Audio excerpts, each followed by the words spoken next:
Hvad kan gøres for at stoppe den polariserende udvikling? Arkitektur som middel mod ghettodannelse.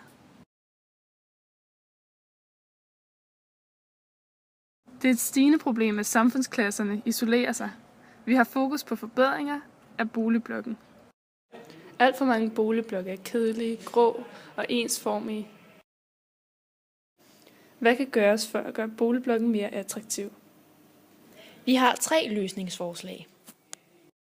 Nummer 1. Vertikale haver. Vertikale haver er både dekorative og funktionelle. De giver grønne arealer i et bymiljø, samtidig med at de giver mulighed for at dyrke afgrøder.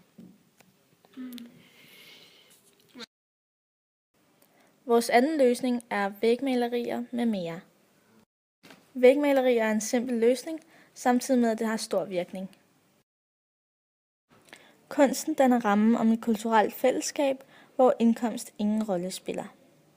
Vores tredje forslag er udbyggelse og brug af tagplads.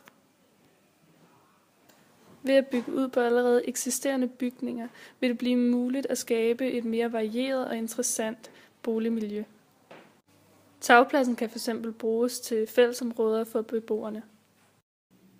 Alle disse tiltag vil være med til at gøre boligblokken mere humanitær, sjov, unik, indbydende, livsfyldt, kreativ og ghettobrydende på længere sigt.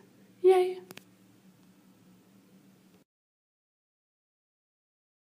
Hvordan undgås ny ghettodannelse i de forbedrede områder?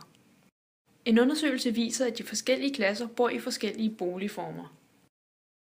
De rige bor ofte i egen bolig, mens de fattige i høj grad bor i almen eller lejet bolig.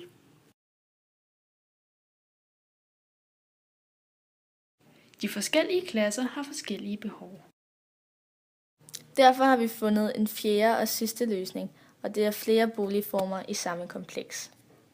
Da